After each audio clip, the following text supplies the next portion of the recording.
The Apple Thief Part 1. The theft. Let me tell you about the winter that wouldn't end. About a boy who loved his sister more than he feared magic. And about the moment Elaine learned that being threshold keeper meant making choices that had no right answers, only consequences she'd have to live with. This is a story about theft and mercy, about desperation and the terrible prices ordinary people pay when they brush against the sacred, about how sometimes saving one life means condemning others, and there's no way to make that equation balance, no matter how hard you try. The boy's name was Thomas, and he was 11 years old, which is precisely the age when you're old enough to understand consequence but young enough to believe you can outsmart it. When you know the world is dangerous but still think courage and determination will be enough to protect the people you love. He lived in a village called Millbrook, 3 days' walk from the nearest town, tucked into a valley where the river ran fast and cold, and the soil was rocky but workable if you knew how to coax life from stubborn ground. His sister Mara was 8 and dying. The sickness had come in autumn, a wasting illness that left her thin as birch bark, coughing blood into rags. Their mother boiled and boiled but could never get quite clean. The village healer had tried everything, every herb and poultice and prayer she knew. But Mara kept fading, kept slipping away a little more each day, until Thomas couldn't remember what her laugh sounded like, couldn't recall a time when she'd had enough strength to run or play or do anything but lie in bed staring at the ceiling with eyes too large for her hollow face. Their mother had stopped sleeping, had worn herself to shadow-sitting vigil, had prayed until her knees bled and her voice went hoarse, and still Mara faded. Their father worked himself past exhaustion, trying to provide, trying to earn enough to buy medicines from traveling merchants, trying to do something, anything. Because watching your child die and being powerless to stop it will drive you to madness or action, and he chose action because the alternative was unbearable. But nothing helped. Nothing worked. Mara was dying, and there was nothing any of them could do except watch and wait and try to make her comfortable, and pretend they couldn't hear her labored breathing in the night, couldn't see how much effort each breath required, couldn't calculate how many breaths might be left before there were no more. Thomas lay awake those nights and listened to his sister dying and thought about the stories. Every village had them. Stories about the old places, the sacred places, the places where magic still lived if you were desperate enough or foolish enough to go looking for it. Stories about Avalon, the isle beyond the mists, where priestesses tended orchards that bore fruit with properties beyond natural, where apples grew that could heal any illness, grant any wish, change fate itself if you knew how to ask. Most people dismissed the stories as fairy tales, as legends meant to entertain children or comfort the grieving with false hope of miracles that didn't exist. But Thomas had seen things, had watched his grandmother's breathing ease when his mother burned herbs that had no name in the church's catalog, that came from the old ways, that worked through means the priests called superstition, but that worked nonetheless. Had seen the village healer set bones with words as much as skill, muttering phrases in a language that predated Latin, that came from before the church, that tapped into something older and stranger than prayer. He knew magic was real, even if the adults pretended it wasn't. Even if the priests thundered about devil's work and threatened hellfire for anyone caught practicing the old ways. He knew it was real, and he knew where to find it, and he knew, with the desperate certainty of a child watching his sister die, that if he could just get to Avalon, just find those sacred apples, just bring one back and give it to Mara, she would live. So he went. He left before dawn on a morning when frost painted the windows white, and his breath hung in clouds, and his mother was finally, mercifully, sleeping in the chair beside Mara's bed. He took bread and cheese, took his father's good knife, took the wool cloak his grandmother had woven before she died, and he walked away from everything he'd ever known, toward a place he'd only heard about in stories, guided by nothing but desperate hope and a child's faith that wanting something badly enough could make it real. He walked for 2 days, asking directions from people who looked at him strangely, who wanted to know why a boy his age was traveling alone, who offered to take him home, or at least to the nearest church where someone could sort out whatever trouble had driven him to wander. He lied to all of them, said he was going to his uncle's farm, said his family knew where he was, said whatever he needed to say to make them let him pass. And he kept walking toward the place, the old stories said the mists grew thick and strange, toward the lake where reality grew thin and other worlds pressed close. He found it on the 3rd day, just as the sun was setting, and he was beginning to think maybe the stories were lies after all. Maybe magic was just fairy tale and he'd wasted 3 days walking away from his sister while she died without him there to hold her hand. But then he saw the mist rising from the water, saw the way it moved with purpose rather than wind, saw shapes in it that suggested trees and stones and structures that shouldn't be possible, and he knew he'd found it. He knew Avalon was there just beyond the veil, just past the boundary between ordinary and impossible, and all he had to do was figure out how to cross. He stood at the shore and tried to remember every detail from every story he'd ever heard. You had to want it enough. You had to believe. You had to be pure of heart, or desperate of need, or chosen by fate. He didn't know if he was any of those things, but he knew he was desperate, and he knew he believed, and he knew he wanted to save his sister more than he'd ever wanted anything in his short, simple life. He stepped forward into the mist, and it parted for him like a curtain pulling back, like a door opening, like the world recognizing his need and deciding to allow passage even though he had no right to ask, no claim to make, no reason to be granted access, except that he was willing to risk everything on the slim chance that magic might save the person he loved most. He walked through cold that burned in silence that pressed against his ears and the sensation of being watched by things he couldn't see. And then suddenly he was through, was standing on shore that looked like the one he'd left but wasn't, was staring at an island that gleamed in twilight that came from no sun he could identify, at buildings that seemed to have grown from the ground rather than being built, at gardens arranged in patterns that hurt to look at too directly because they meant things his mind couldn't quite process. And there, at the center of it all, stood an orchard of apple trees in full bloom despite winter raining everywhere else, their branches heavy with fruit that glowed faintly, that pulsed with soft light, that called to him with a pull he felt in his bones. He knew he shouldn't, knew from every fairy tale ever told that taking things from magical places led to curses and doom, and prices you couldn't afford to pay. But he thought about Mara, about her hollow eyes and labored breathing, and the way she'd stopped trying to smile, because even that took more strength than she had left.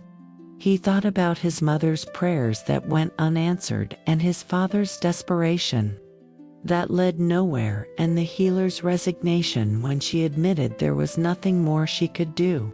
He thought about how it felt to watch someone you love slip away, piece by piece, while you stood helpless and useless and utterly unable to stop it. And he walked toward the orchard because sometimes love makes you brave, and sometimes it makes you foolish, and sometimes there's no difference between the two. The trees were unguarded.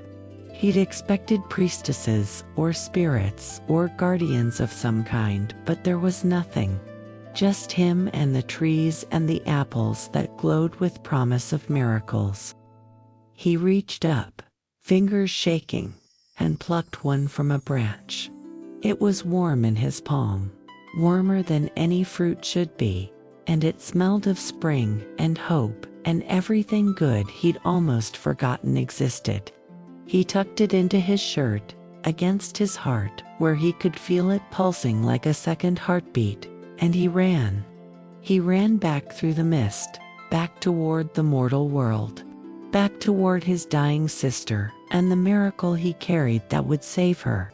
He didn't see the trees shudder when he took the apple, didn't see the way the mist began to change, didn't understand that sacred things don't allow themselves to be stolen without consequence, that magic demands balance, that taking miracles means paying prices whether you understand them or not. He just ran, clutching his stolen salvation, thinking only of Mara's face when he gave her the apple, of watching her eat it and heal and become herself again, of saving her the way big brothers are supposed to save little sisters, the way heroes in stories always manage, even when the odds are impossible. He made it back to his village as the sun rose on the fourth day, exhausted and filthy and triumphant, clutching the apple that pulsed warm against his chest. He burst into his house, where his mother was still sitting vigil, and his father was preparing for another day's work, and Mara lay exactly as he'd left her, pale and still, and barely breathing. He didn't stop to explain, didn't pause to answer their questions, just went to Mara's bedside and held out the apple that glowed softly in the dim morning light. "Eat this." His voice was rough from days without speaking, from running, from the desperate hope that was the only thing keeping him upright. "Please, Mara, eat this and you'll be better. I promise. I went to the magical place, to Avalon, and I got this for you. It will make you well." His mother gasped. His father started to object, but Mara's hand reached out, trembling, and took the apple. She was too weak to bite it, so Thomas held it to her lips, helped her take small bites, watched her chew and swallow with effort that seemed impossible for something so simple. She ate half the apple before exhaustion claimed her and she fell back into sleep. But even as Thomas watched, he could see color returning to her cheeks, could see her breathing ease, could see the miracle working exactly as he'd hoped. His mother wept. His father gripped his shoulder so hard it hurt. And Thomas felt triumph surge through him because he'd done it. He'd saved her. He'd stolen from the gods and gotten away with it, and his sister would live.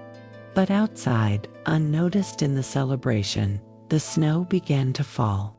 Not the gentle snow of natural winter, but harsh driving snow that came from nowhere. That brought with it cold, deeper than any cold they'd known, that seemed to carry malice rather than mere weather.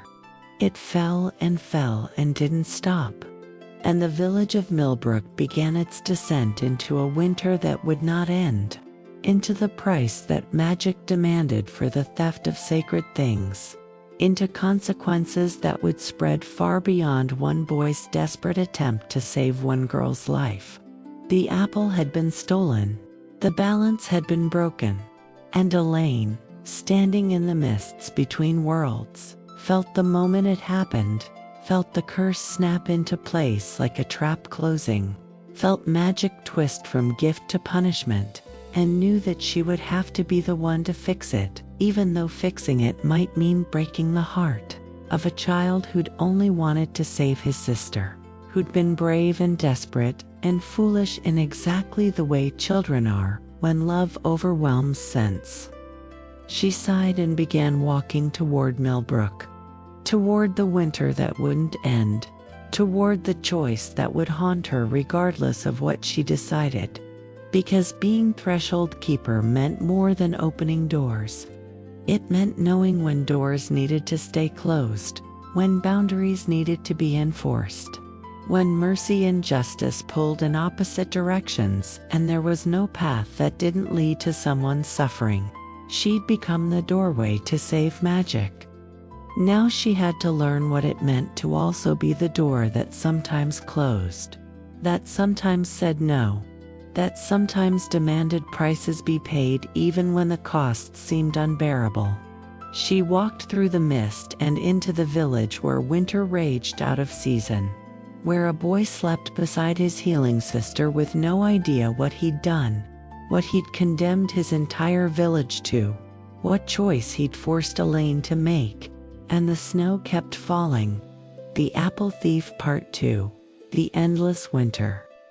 3 weeks into the curse and Millbrook was dying, not quickly, not dramatically, but with the slow grinding inevitability of winter that refused to release its grip, of cold that deepened each day, instead of warming toward spring, of snow that buried homes and froze livestock, and turned the river to solid ice so thick you could walk across it but couldn't break through to reach the water underneath. The food stores that should have lasted until planting season were running dangerously low. The animals huddled together for warmth and still froze in their pens. Children developed coughs that wouldn't clear. The elderly began to fail, their bodies unable to sustain the constant fight against cold that should have ended weeks ago. That was wrong in ways everyone felt but no one could name. That carried the weight of curse even if no one wanted to speak the word aloud, because speaking it made it real, made it something they had to acknowledge and confront and somehow survive.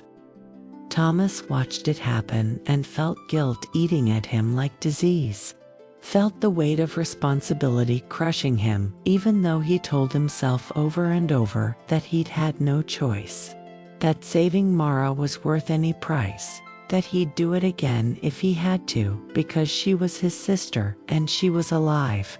She was alive and getting stronger every day, eating again and laughing again and asking when the strange winter would end so she could go outside and play. She didn't understand what he'd done. Didn't know that her healing had come at the cost of everyone else's suffering. Their parents knew something was wrong, but not what, not exactly, not the full truth that their son had stolen from Avalon and brought curse down on everyone they knew. Thomas kept the secret because speaking it would mean admitting what he'd done, would mean watching his mother's face when she understood he'd saved one child by condemning dozens of others, would mean seeing his father's disappointment when he realized his son was thief and cursebringer, and the reason their neighbors were starving. The village council met to discuss what could be done. They rationed food more strictly. They organized hunting parties to bring in game, but the animals had fled or gone to ground, hiding from the unnatural winter that had disrupted migration and hibernation and every natural pattern they relied on. They sent messengers to neighboring villages begging for supplies, but the messengers came back with news that made everything worse. The winter was localized. 3 miles beyond Millbrook's borders, the snow stopped. The cold ended. Spring proceeded normally. Only Millbrook suffered. Only this one small valley. Only the people here who'd done nothing to deserve curse except have the misfortune to live in the same place as a desperate boy who'd stolen from gods he didn't understand. The messengers brought back food and blankets and wood, but they also brought back fear. Because localized winter meant curse, meant someone in Millbrook had done something to anger powers that shouldn't be angered. And when people are scared and starving, they start looking for someone to blame. Elaine arrived on the 30th day of winter, walking out of mist at the edge of the village, appearing like a ghost or vision or judgment made flesh. She wore her gray cloak and her priestess robes, and her mismatched eyes saw everything.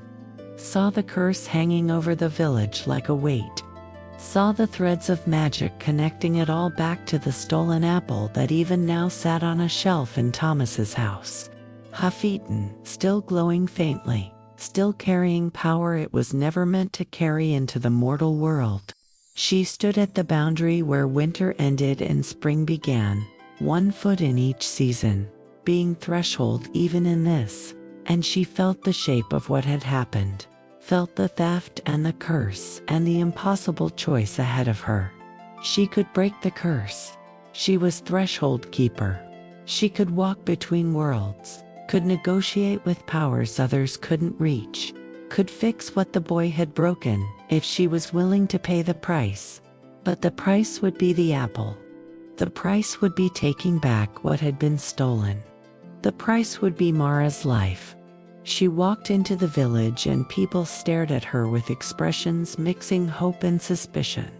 With the desperate need for salvation warring against the fear of strangers who might be responsible for the curse in the first place, she asked questions in her quiet voice, learned the shape of events without revealing what she already knew, listened to the stories people told about the winter that wouldn't end and the child who'd recovered from fatal illness the day it started.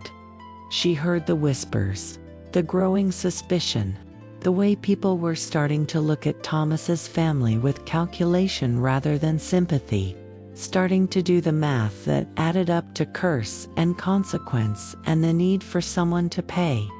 She found Thomas in the barn, hiding from the whispers, sitting with Mara, who didn't understand why everyone was so afraid, why the winter wouldn't end, why her brother seemed sad even though she was better.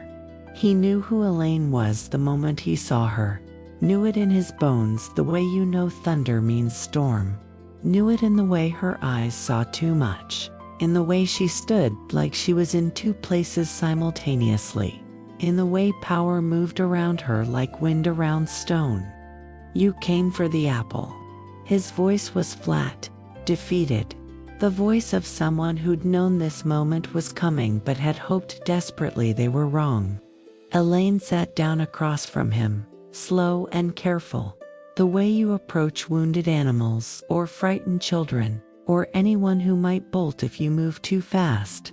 I came because a sacred thing was stolen, and magic demands balance. The curse on your village won't end until the apple is returned to Avalon, until the theft is acknowledged and the balance restored. You know this. You've known it since the snow started, since the cold that came from nowhere, since the winter that shouldn't exist. You took something that wasn't meant for mortal hands, and now everyone here suffers for it. Thomas's jaw tightened and tears burned behind his eyes, but he refused to let them fall, refused to be child when he'd made a choice that had such adult consequences. I saved my sister. She was dying and no one could help her, and I did what I had to do. I'd do it again. I'd steal 1,000 apples if it meant she lived. You can't ask me to take it back. You can't ask me to kill her. Elaine's expression was compassionate but firm. The look of someone who understood pain but couldn't let it dictate response, who felt sympathy but couldn't let it override necessity. I'm not asking you to kill anyone. I'm asking you to return what was stolen so the curse can be lifted, so everyone else in this village can survive. So children other than your sister can live through this winter. Magic demands balance. You took a miracle that wasn't yours to take. The consequence is that miracle is borrowed, not kept, and the debt must be paid. Mara stirred beside them, waking from her nap, and Thomas pulled her close with desperate protectiveness. She looked at Elaine with curiosity but no fear, with the openness of children who haven't yet learned to be suspicious of strangers. Are you an angel? Her voice was clear and strong, nothing like the rasping whisper it had been before the apple, and hearing it made Elaine's heart ache because this child was innocent. This child had done nothing wrong except be loved by a brother who'd been willing to risk everything to save her. Not an angel, just someone who walks between worlds, who helps keep balance, who sometimes has to make very hard choices. Mara considered this with the seriousness children bring to things adults dismiss. Are you here to take Thomas away? He's my brother, I need him. Elaine shook her head. I'm not here to take anyone. I'm here to fix what's broken, to end the winter, to help everyone in this village survive. But to do that, I need the apple that Thomas brought home. The rest of it, the half that's left, it needs to go back to where it came from, so the magic can settle, so balance can be restored. Mara's eyes widened with understanding that came too fast, with the terrible clarity of children who cut through complexity to reach truth faster than adults want them to. The apple made me better. If you take it back, will I get sick again? Elaine couldn't lie to her. Couldn't soften it, couldn't offer false comfort that would make this easier. I don't know, maybe. The apple carries magic that was never meant to leave Avalon, that was never meant to be used this way. Taking it back might undo what it did, or it might not. You might stay healthy because the healing has already happened, already changed your body in ways that persist even without the apple's continued presence. Or you might relapse because the magic was only borrowed, only temporary, only a stolen moment of grace that can't last because it wasn't freely given. I don't know. I wish I could promise you'd stay well, but I can't. I can only promise that if I don't take it back, everyone else in this village will suffer. And some of them will die, and that will be on you and Thomas both. The words were harsh but necessary, the truth that needed speaking, even though speaking it felt cruel.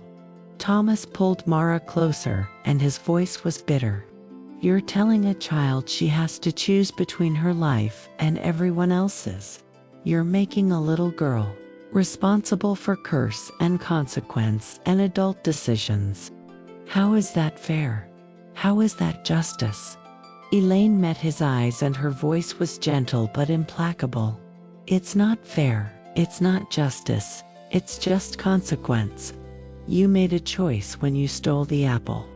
You decided your sister's life was worth more than the rules that govern sacred things, worth more than the boundaries between worlds, worth more than the balance that keeps magic from consuming everything it touches. I understand why you made that choice. I might have made the same choice in your position, but understanding doesn't erase consequence. The curse is real, the village is dying, and the only way to fix it is to return what was stolen and hope the goddess is merciful enough to let Mara keep her healing even after the apple goes back. Thomas stood abruptly, pulling Mara with him, backing away from Elaine like she was threat rather than help, like she was enemy rather than the only person who could save his village. You're not taking it. I won't let you. I don't care if everyone else suffers. I don't care if the whole world freezes. She's my sister and I saved her and you can't have her back. The door burst open and Thomas's parents rushed in, having heard raised voices, having feared their son was in danger. They stopped when they saw Elaine, stopped at the power that radiated from her, at the sense that something significant was happening, something that would change everything regardless of what they wanted. Thomas's mother looked between her son and the stranger, and understanding dawned slowly, terrible and complete. You know why the winter won't end. You know what caused it. Thomas's father's voice was harder, defensive. Whatever our son did, he did to save his child. Any father would do the same. You can't condemn him for loving his sister. Elaine stood slowly, keeping her movements careful and non-threatening. I don't condemn him. I understand him. Love makes us desperate, and desperation makes us foolish, and sometimes foolishness is the only option we can see when the people we love are dying. But understanding doesn't change what needs to happen. Your son stole a sacred apple from Avalon. That theft cursed this village with endless winter. The only way to break the curse is to return the apple. And returning it might undo the healing it brought to Mara. Or it might not. I can't promise either way. I can only promise that if it isn't returned, everyone in Millbrook will die. And Mara will live just long enough to watch everyone she knows starve or freeze. To understand that she survived at the cost of everyone else. To carry that weight for whatever short life she has before, the guilt or the isolation or the simple impossibility of surviving alone kills her anyway.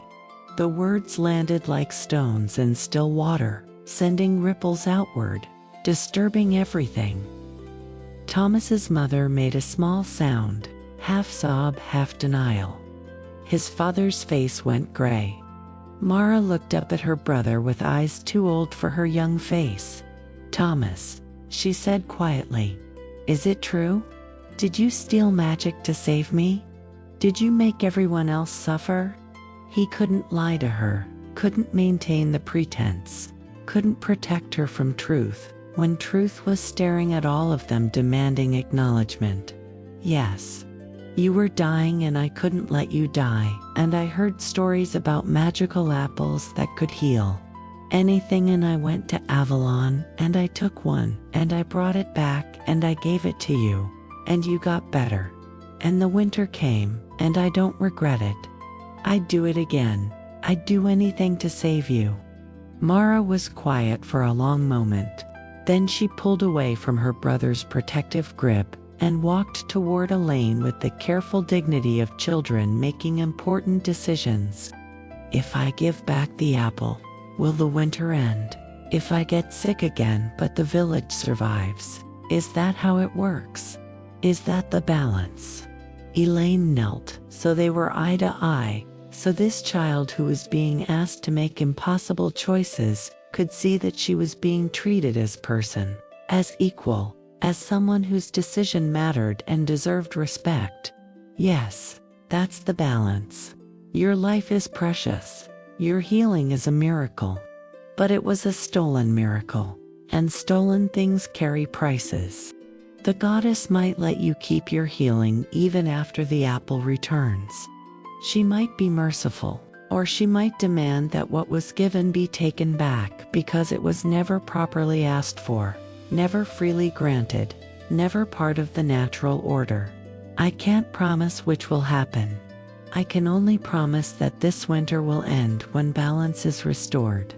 Mara looked back at Thomas, at their parents, at the family that had fought so hard to save her. Then she looked at Elaine and nodded once. Decisive, brave in the way only children can be when they decide something matters more than their fear. "Take the apple, end the winter. I don't want everyone else to die because of me. If I get sick again, at least I got to be well for a little while. At least I got to play and laugh and feel strong. That's more than I had before Thomas helped me. If that's all I get, it was worth it." Thomas made a sound like something breaking. "Mara, no, you can't. I won't let you." But Mara shook her head and her voice was firm. "You don't get to choose for me anymore. You saved me, but you didn't ask if I wanted saving at the cost of everyone else. I love you, but I don't want to live if it means everyone else dies. That's not the kind of person I want to be. Take the apple. Fix what we broke." Her mother was crying silently, and her father looked like he'd aged years in moments, and Thomas stood frozen between desperate denial and the terrible knowledge that his sister was right, that keeping her alive while everyone else died wasn't salvation but damnation, wasn't victory but loss of the worst kind. Elaine stood and extended her hand. "The apple, please. Before more time passes. Before more damage is done. Before this choice becomes harder than it already is." The Apple Thief, Part 3. The Return. Thomas moved like he was walking to his own execution.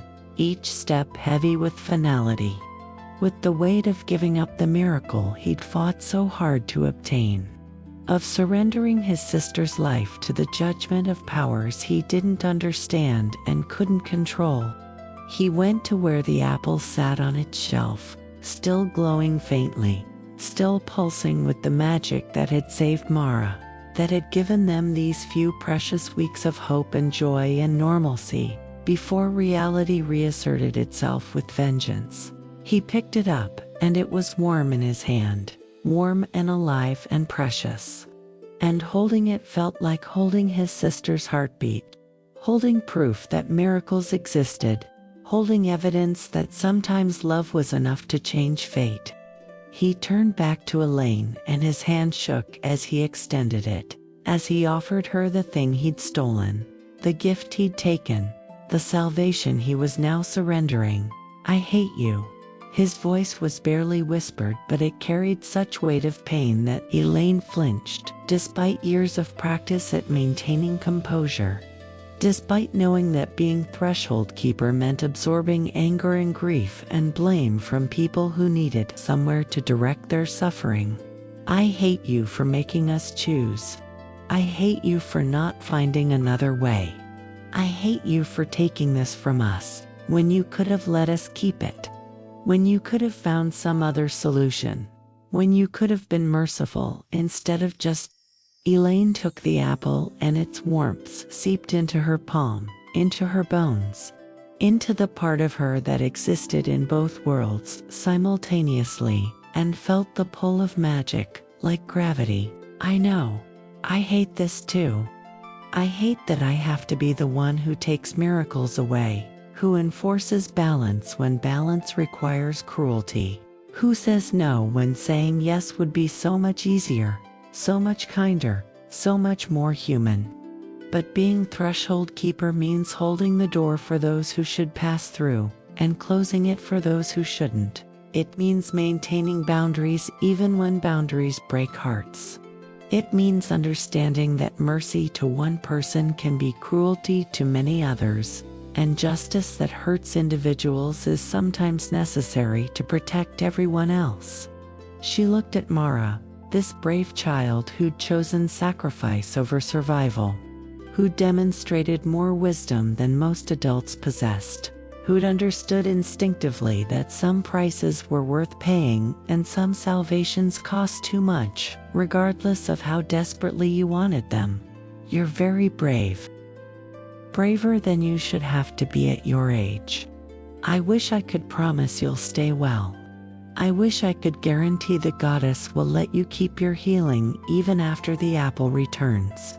But I can't make promises about things I don't control. All I can tell you is that you made the right choice, the hard choice, the choice that saves everyone else, even though it might cost you everything."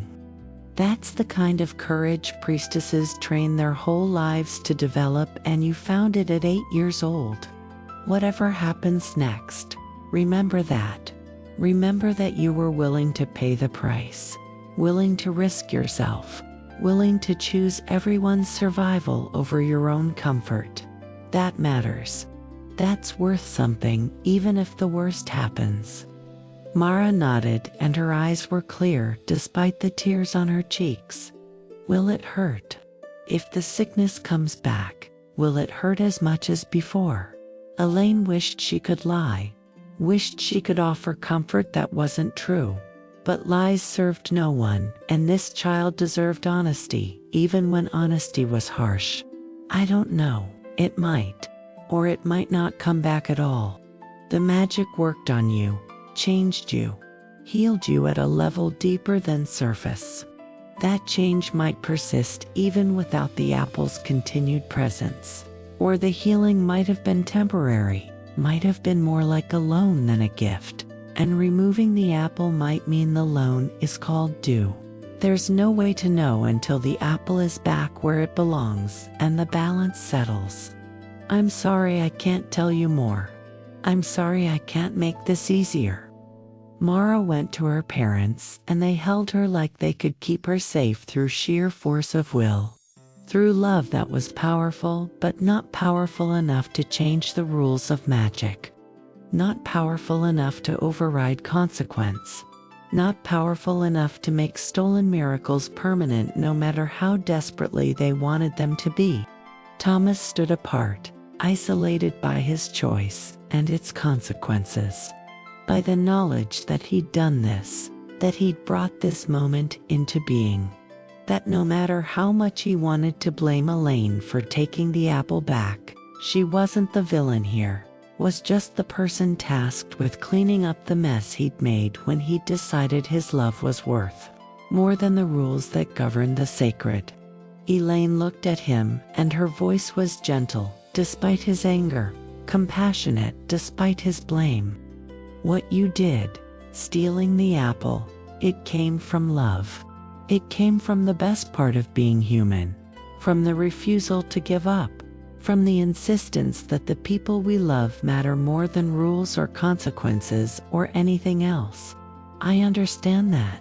I honor that. And I won't condemn you for it, even though it created terrible consequences. But part of growing up, part of becoming the person you're meant to be, is learning that love doesn't exempt us from responsibility.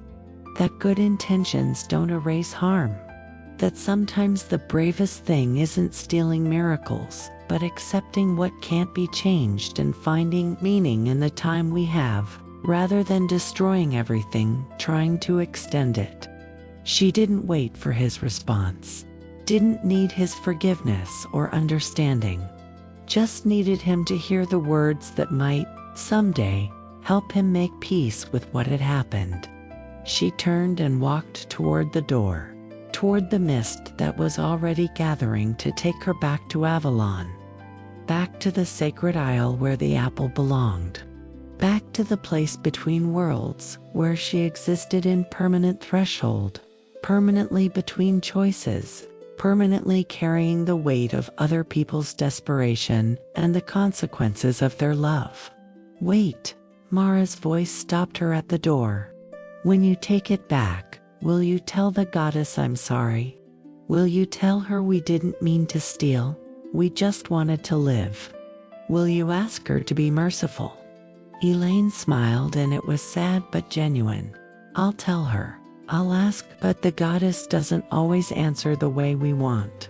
She works in scales larger than individual lives, in patterns that span generations.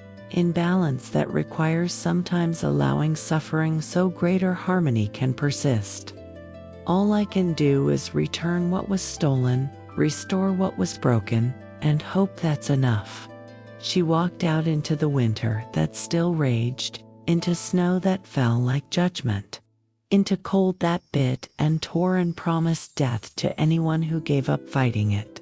She walked through the village, where people watched from windows, where faces marked with hope and fear and desperate need pressed against glass, where entire families huddled together for warmth and waited to see if this strange woman who walked like she belonged to no place could save them from curse they hadn't earned, hadn't caused, hadn't deserved. She walked to the boundary where winter ended and spring began, stood with one foot in each season, being threshold in every possible way.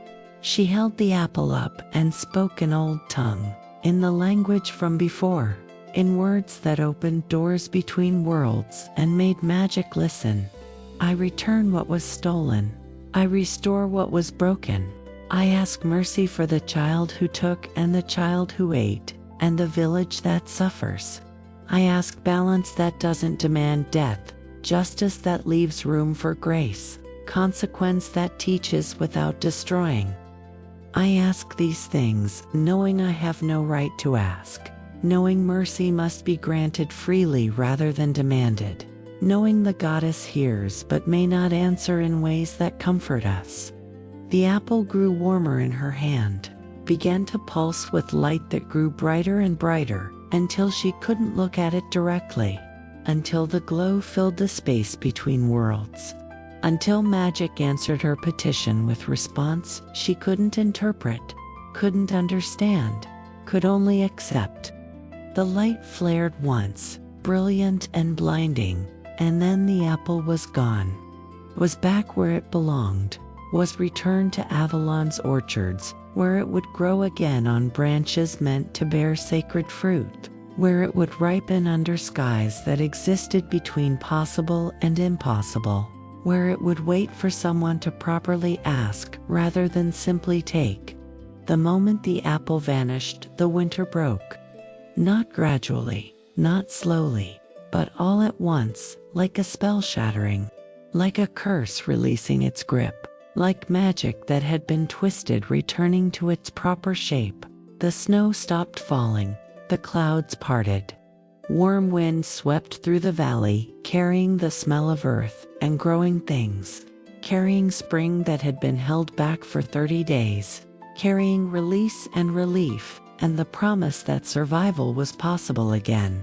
Elaine stood in that warm wind and felt the balance settle, felt magic return to its proper channels, felt the curse lift from Millbrook-like weight removed from shoulders that had been bearing it too long.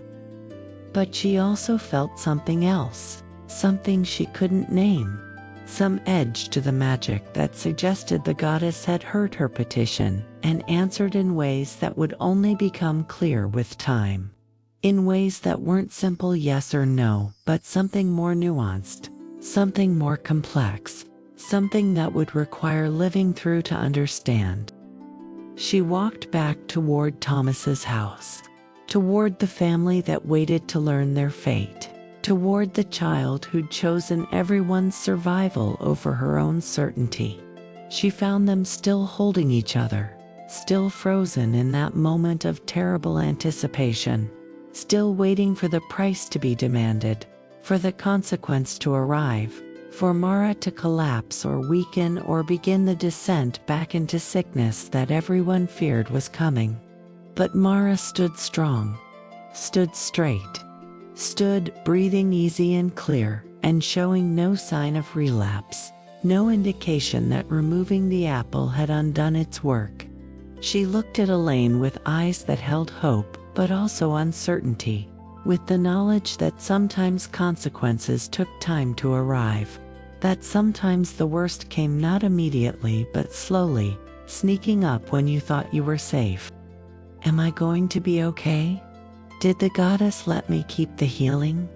Elaine knelt in front of her and took her small hands, felt the warmth in them, felt the steady pulse of life that showed no sign of fading. I don't know yet. The magic settled and the curse broke, and you're strong right now. Whether that continues, whether the healing persists, whether the goddess granted mercy or merely delayed judgment, only time will tell. You'll need to live carefully. Rest when you need to. Listen to your body. Let your parents tend you. And know that every day you stay well is a gift, whether it lasts a week or a lifetime. Whether the goddess was merciful or whether the magic had already done its work in ways that persist even after the apple returned. Thomas stood nearby, still angry, but also relieved, still hurting but also hopeful, still struggling to reconcile what he'd done with what had happened, what he'd risked with what he'd lost, what he'd tried to save with what might yet be taken. If she gets sick again, can I come back? Can I steal another apple? Can I try again? Elaine's voice was firm. No, you can't. The goddess allowed this once, allowed the theft and the return and the mercy of uncertain healing. She won't allow it again. If you steal from Avalon a second time, the consequence will be worse. The price will be higher. The curse will be something I can't fix because you'll have demonstrated you learned nothing. That love without wisdom is just destruction wearing a prettier face. If Mara gets sick again, you'll have to face it as mortals face it, with medicine and prayer, and the understanding that sometimes people die despite our best efforts, despite our love, despite our desperation. That's part of being human. That's part of living in a world where magic exists but can't solve everything. where miracles are real but can't be demanded, where the sacred remains sacred precisely because we can't simply take what we want from it. The words were harsh, but Thomas heard the truth in them, heard the lesson he needed to learn, even if learning it felt like having something essential torn from his chest. He nodded once, stiff and reluctant, accepting without embracing, understanding without liking. Elaine stood and looked at the parents who'd watched their son steal from gods and their daughter choose sacrifice and their village nearly die from the consequences of desperate love. Take care of her. Take care of him. Help him understand that love and selfishness can look identical from the inside. That wanting to save someone and being willing to destroy everything else in the process isn't heroism but hubris. Help him grow into someone who understands that other people's suffering matters as much as his own. That his sister's life isn't worth more than everyone else's just because he loves her. And help her understand that being willing to sacrifice doesn't mean she should seek opportunities to do so. That staying alive and healthy when you can is also valuable. That martyrdom isn't noble if it's unnecessary. She left them with those words, left them with spring returning and winter broken and uncertain future stretching ahead. She walked through the village where people emerged from houses to stand in warm wind that should have been there weeks ago, where children played in snow that was already melting, where relief mixed with exhaustion, mixed with the strange hollow feeling that comes after crisis passes, and you realize how close you came to losing everything. She heard the whispers, the speculation, the questions about what had happened and who had fixed it, and whether the strange woman was angel or witch or something else entirely. She didn't stay to answer, didn't need their gratitude or fear or understanding, just needed them to survive, needed the balance restored, needed the consequence to be teaching rather than destruction. She walked back to the boundary, back to where winter had met spring for 30 days, back to the place that was threshold between curse and grace. She stepped through into the mist and let it carry her back to Avalon, back to the isle between worlds, back to the place she belonged when she belonged anywhere. Morwen met her at the shore, her sister's face marked with concern and curiosity. You fixed it. I felt the balance settle. Did the child survive? Did returning the apple undo the healing? Elaine shook her head slowly. I don't know yet. She's strong right now. The magic might have done its work in ways that persist. Or she might relapse tomorrow, or next week, or next month. The goddess gave no clear answer, offered no certain mercy, just allowed the return and lifted the curse and left the rest to unfold as it will. That's mercy of a kind, I suppose. The uncertainty, the possibility, the not knowing that's better than certain doom but worse than guaranteed survival. Morwen was quiet for a moment, then spoke softly. Being threshold keeper is harder than I understood. You don't just open doors and close them. You carry everyone's desperation, everyone's consequences, everyone's impossible choices. You're the one who has to say no when people need yes, who has to demand prices when people can barely survive paying them, who has to be both mercy and justice and somehow hold those opposites in balance. I couldn't do it. I don't have that strength. Elaine smiled tiredly. Neither do I. I just do it anyway because someone has to, because the alternative is worse.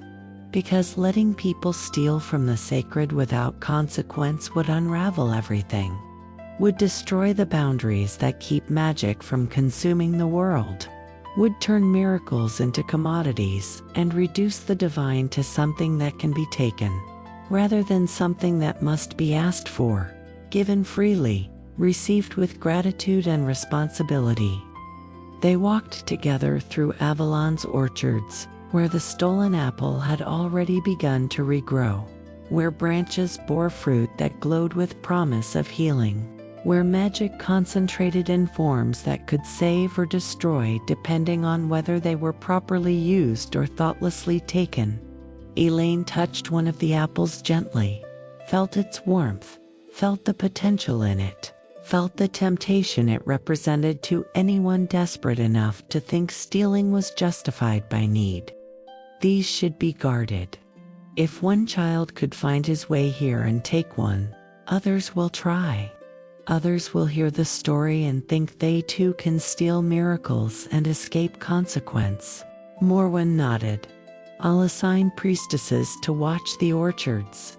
I'll strengthen the wards that keep casual seekers from finding Avalon. And I'll spread word through the threshold that sacred things demand respect, that miracles have prices, that love doesn't excuse theft, no matter how desperate the need. But even as they spoke, both women knew the truth. There would be others, other desperate people, other impossible choices, other children dying while parents watched helpless, other thieves willing to risk everything for the ones they loved. And Elaine would have to be the one who faced them, who said no, who demanded balance, who broke hearts while saving everyone else. That was the weight of being threshold. Not just opening doors, but sometimes closing them. Not just allowing passage, but sometimes blocking it. Not just offering mercy, but sometimes demanding justice, even when justice felt cruel. She'd chosen this when she'd stood in that stone circle on Beltane and let the ritual transform her. When she'd become the permanent doorway, the eternal threshold. The one who existed between worlds and carried the responsibility of maintaining the boundaries between them. The Apple Thief Part 4. The Reckoning. Spring came fully to Millbrook in the days that followed, bringing with it the frantic rush of delayed planting, of making up for lost time, of working twice as hard to salvage what could be salvaged from a winter that had stolen precious weeks from their growing season. The village worked together with the desperate unity of people who'd faced extinction and survived, who'd learned what truly mattered when everything else was stripped away. But underneath the relief, underneath the gratitude that they'd lived, there was something else. A question that hung in the air like mist.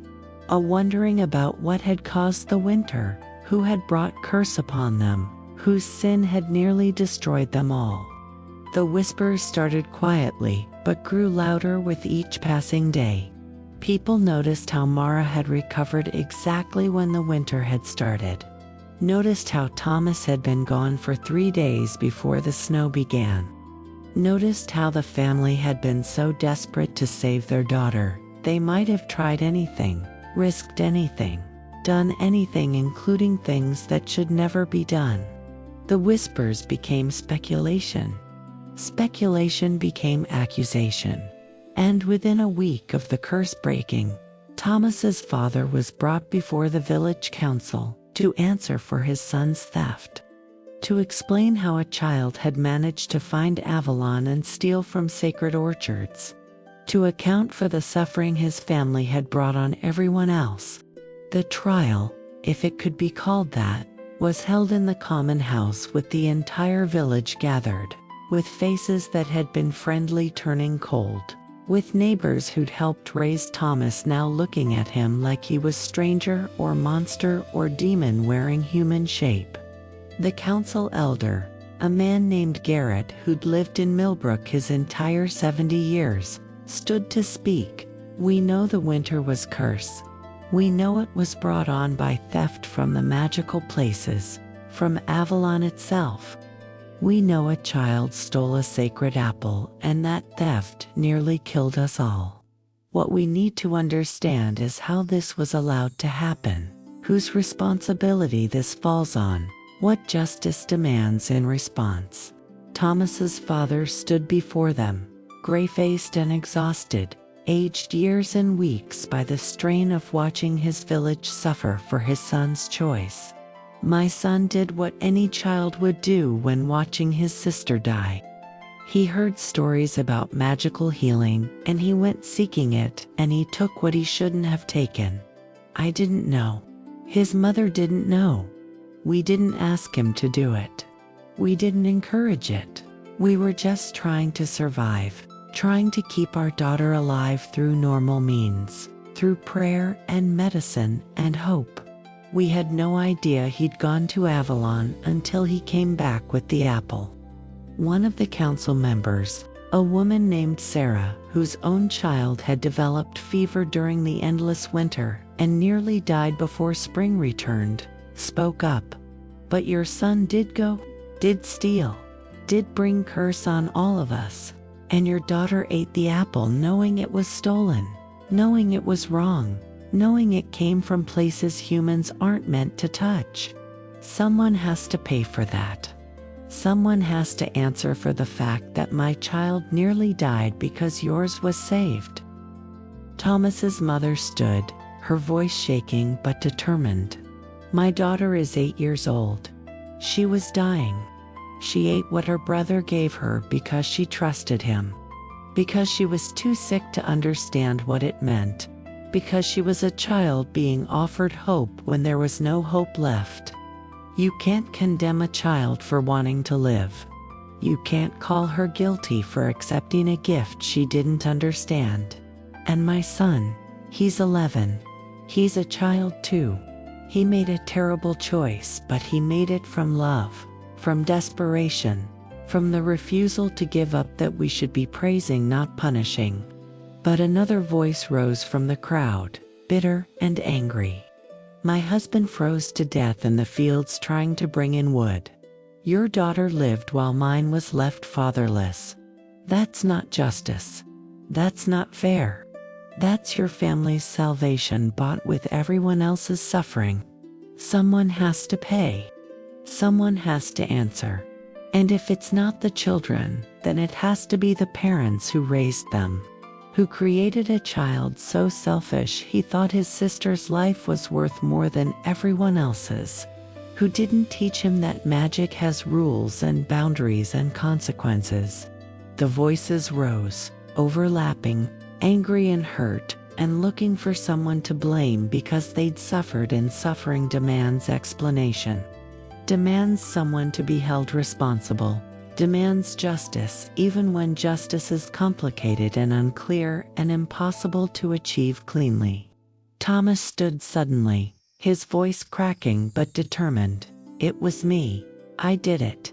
I'm the one who went to Avalon. I'm the one who stole the apple. I'm the one who brought the curse. If someone has to pay, it should be me, not my parents, not my sister, just me. I'll accept whatever punishment you decide. I'll leave the village if that's what you want. I'll work to pay back what was lost. I'll do anything except say I'm sorry for saving my sister, because I'm not. I'd do it again. The honesty of it, the absolute refusal to repent or regret or back down, should have made things worse, but somehow it didn't. Somehow, his stubborn insistence that love justified everything, that his sister's life was worth any cost, that he would make the same choice again, made people pause, made them remember their own children, made them wonder what they would have done in his position, whether they too would have stolen from God's if it meant their child lived. The anger didn't disappear, but it complicated, mixed with understanding they didn't want to feel, with empathy that made simple judgment impossible. Garrett, the elder, raised his hand for silence. The child came forward. That takes courage. He admits what he did.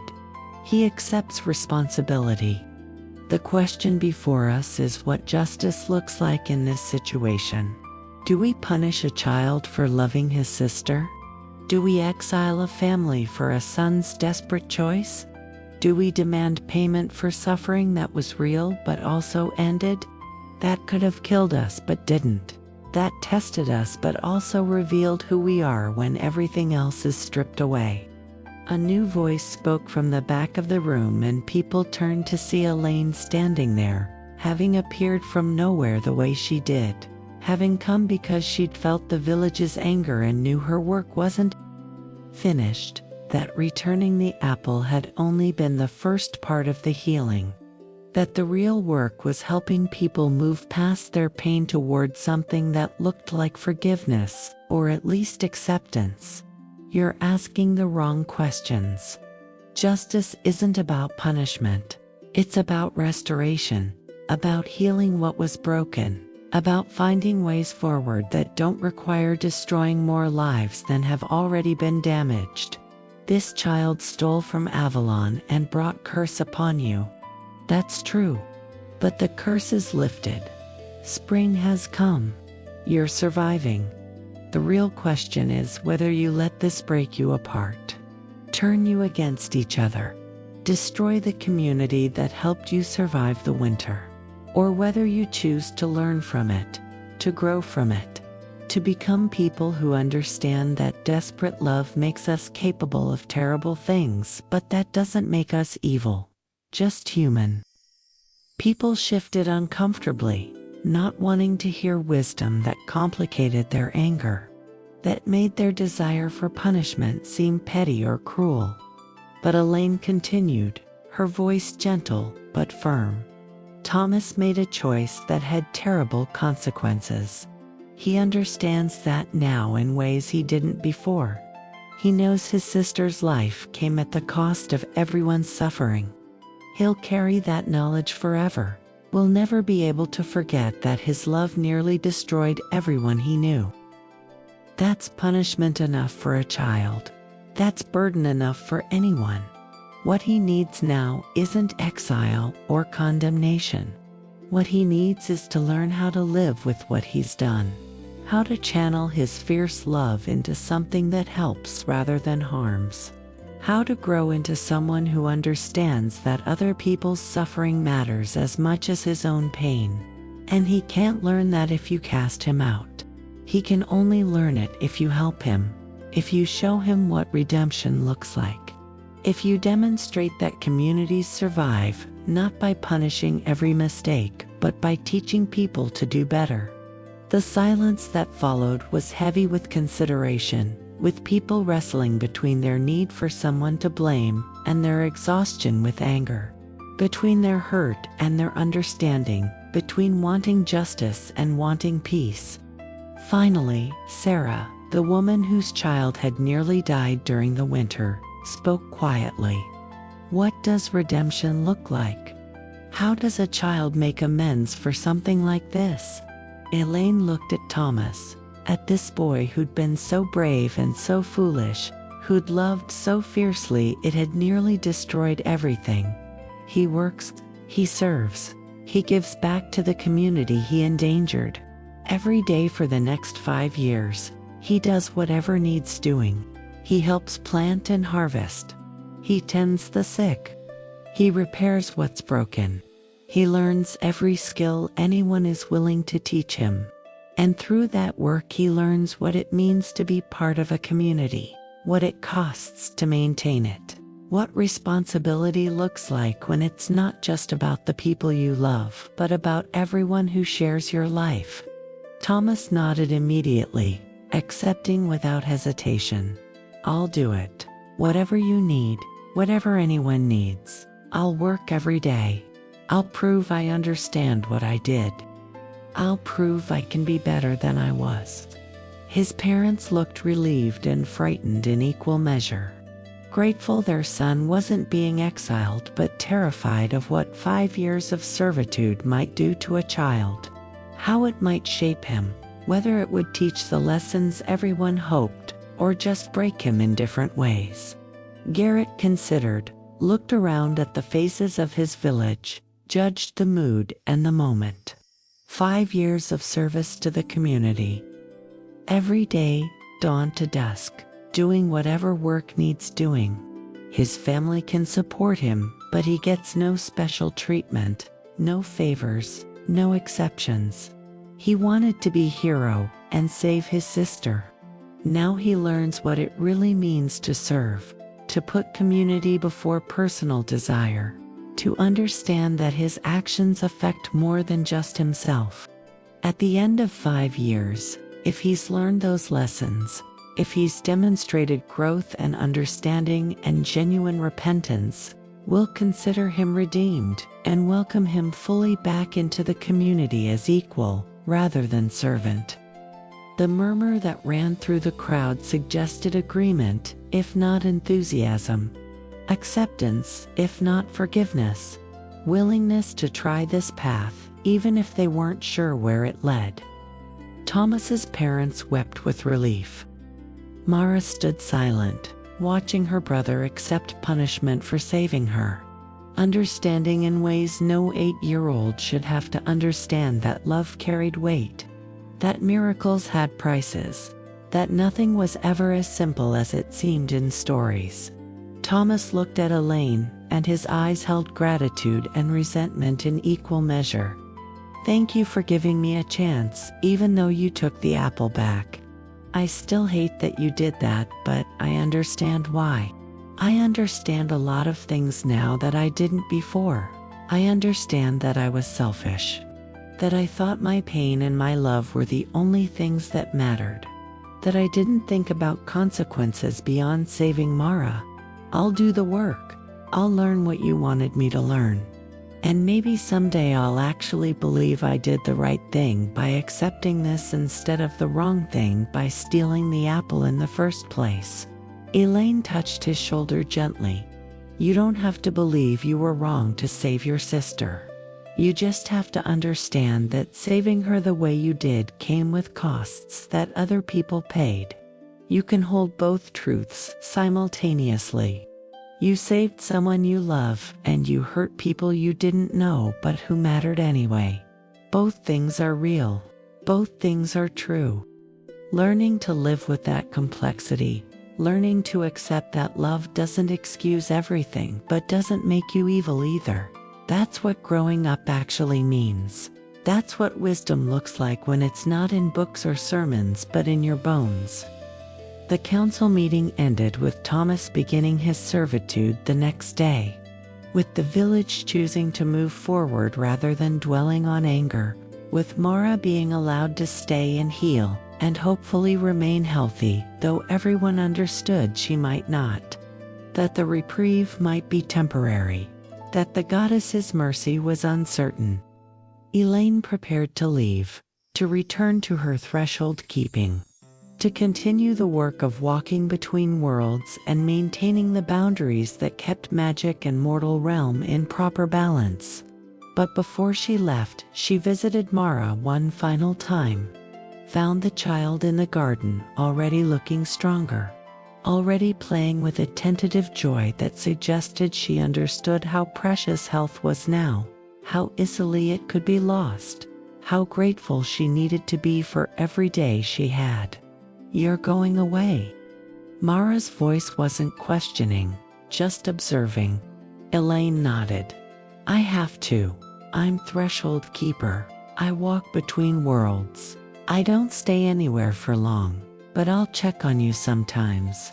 I'll watch from the mists to see if you stay well, if the healing holds, if the goddess's mercy was permanent or temporary, and if you need me, if something goes wrong. Find a way to the lake where your brother crossed. Call my name into the mist. I'll come if I can." Mara considered this seriously. "Will I ever get to see Avalon properly? Not just in the cursed way Thomas saw it, but the way you do, the way it's supposed to be seen?" Elaine smiled. "Maybe. If you grow up to be someone who asks rather than takes, who respects boundaries, who understands that magic is gift, not commodity. If you become someone who seeks, rather than just needs. If you learn to walk carefully between wonder and greed, then yes, you might see Avalon. You might even be trained if you have the gift. But that's years away. For now, just focus on being 8 years old, on being healthy, on learning from your brother's mistake, without having to make your own version of it. Mara nodded solemnly, and then, with the impulsiveness of children, hugged Elaine fiercely. Thank you for letting me keep the healing even though we stole it. Thank you for not hating me even though I ate the apple. Thank you for being the person who does the hard things so the rest of us don't have to. Elaine held her for a moment. This child who'd chosen sacrifice, who'd been willing to die so others could live, who'd demonstrated courage that most adults never found. You're going to be remarkable. Whatever happens, however long you have, you're going to matter. Not because you were healed by magic, but because you were brave enough to give the healing back. Remember that. When things are hard, when you're scared, when you wonder if you made the right choice, remember that you chose everyone over yourself, and that's the kind of person the world needs more of. She released Mara and stood, prepared to leave, to step back into the mists and continue her endless work of being threshold, being doorway, being the space between worlds where mercy and justice met, and sometimes rarely found ways to coexist without destroying each other. She walked back through Millbrook one final time, through the village that had survived curse and winter and the consequences of desperate love. She saw Thomas already at work, hauling wood for a family whose stores had been depleted during the endless cold. Saw his parents watching him with pride and pain mixed together. Saw neighbors beginning to accept his presence, beginning to heal from their anger, beginning to remember that communities survived through forgiveness as much as justice. She reached the boundary and stepped through into the mists that carried her between worlds, into the space where she existed permanently, into the threshold that was both her prison and her purpose. She thought about the apple thief and his dying sister, about the village that had nearly frozen, about the impossible choice she'd been forced to make, and the uncertain mercy that Goddess had granted. She thought about how being threshold keeper meant carrying everyone's consequences, meant making decisions that haunted her regardless of what she decided, meant being both savior and executioner, depending on which side of the choice you stood on. And she thought about how she'd do it again tomorrow, or the next day, or whenever the next desperate person stole from the sacred. Whenever the next impossible situation required someone to hold the line between worlds. Whenever mercy and justice pulled in opposite directions and someone had to be the one who chose which direction to follow. This was her life now. This was her purpose. Walking between worlds, maintaining boundaries, saying yes to some and no to others. Carrying the weight of consequences that rippled outward from every choice like stones thrown into still water. It wasn't comfortable, it wasn't easy, but it was necessary. And in the end, necessity was its own kind of grace, its own kind of peace, its own kind of salvation for someone who existed in the spaces between things and found meaning in holding doors open for those who should pass through while closing them for those who shouldn't. The mists swirled around her and Elaine walked on, into the next crisis, the next impossible choice, the next moment when being threshold keeper meant breaking her own heart to save everyone else's. And she did it because someone had to. Because love without wisdom destroyed as much as it saved. Because miracles stolen carried different weight than miracles granted. Because the sacred remained sacred only if it was protected, respected, approached with humility and gratitude rather than taken with force and justified by desperation. The apple thief had learned that lesson. The village had learned it. And Elaine carried it with her always. A weight that grew heavier with each impossible choice, but also somehow lighter because she wasn't carrying it alone.